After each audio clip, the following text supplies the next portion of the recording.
you're going to get a completely different result. And I think you're going to get a better result personally. I'm Gail Wood, and I've been a massage therapist for over 30 years. I'm a World Massage Hall of Fame inductee, and I help massage therapists build profitable businesses through organic marketing and practical action taking. Hi there, welcome back to the channel. And I am going to talk to you today about 3 underrated marketing strategies for massage therapists. People forget about these, but they still work. And I want you to stop ignoring these marketing strategies if you are not fully booked yet. If you need new clients, you want to think about doing some or all of these marketing strategies. The one other thing I like about these is they still work, and not that many people are doing them. And so I love to do what everybody else is not doing. If everybody's posting TikToks from inside their massage room constantly, and you're out there doing chair massage, you're going to get a completely different result. And I think you're going to get a better result personally.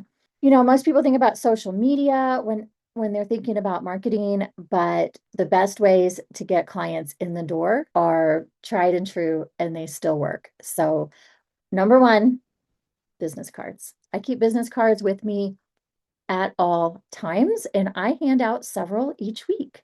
So, who do I hand them out to? Well, when I do house calls, I make sure that I always leave one with the clients. And I go to a lot of Airbnbs, so I leave a few extras for the homeowners to see and to have. The other way I use them is when I go to a hotel, I leave them at the front desk so that now that hotel has my information. I also try to get their information and follow up, make sure that they have my website so they can refer clients to me anywhere I go. Where I can work massage therapy into the conversation, I will hand out a business card. So I do normally hand out a few per week. Some weeks I don't hand out any, but I always want to have them on hand if I see a place where I can put them, where I think my ideal client might be hanging out. I will put some up at places like the health food store, the wellness center, places that I'm going anyway. I'll just stick a few cards up there.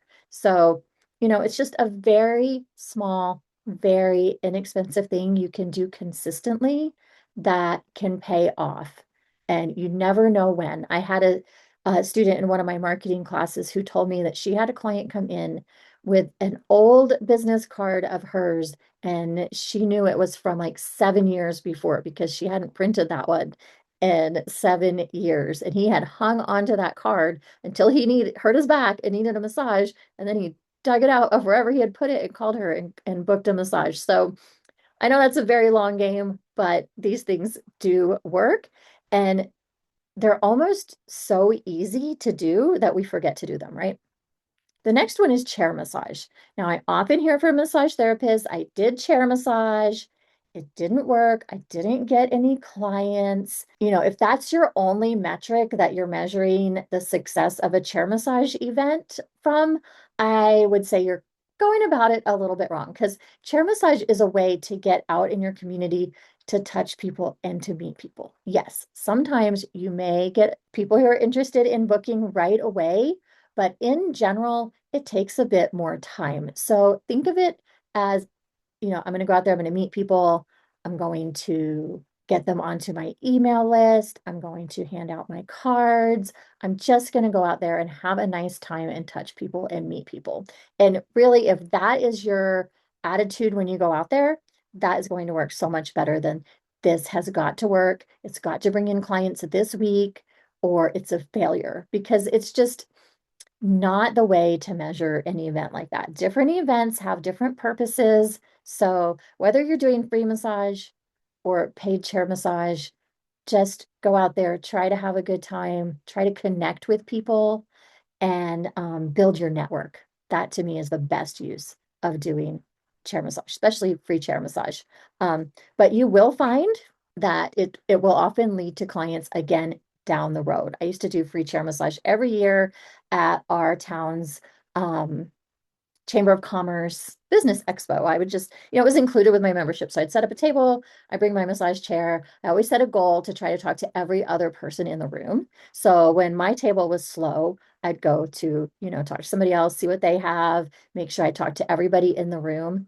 And if they're not coming to me, I'm going to them, right? So you're at the business expo, the general public can come in and go to this business expo, but I used it as an opportunity to network with all the other business owners there. And I always found that much more valuable.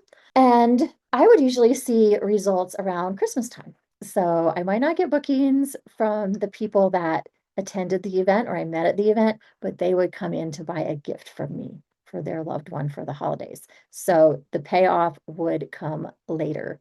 And sometimes we don't even make these connections in our minds that, 6 months later, that person coming in and spending $300 on a gift certificate, and then that person becomes a regular client, goes back to that afternoon I spent at the business expo, right? So, and also, you want to think about the value, the lifetime value of a client, not just did I get a client and a booking, or, I went and I did 2 events and I only got 2 clients. Well, if they're your clients for 10 years, that was well worth your time and energy. And then the third one is to ask for referrals. Just make sure that your clients and your connections know that you have openings, that you're building a business. And it's as simple as saying, thank you so much for coming in today. I'm building my business. So if you know anybody else who needs to relax or has back pain or, whatever is appropriate for your business and your situation, I hope you'll give them my card or send them my way.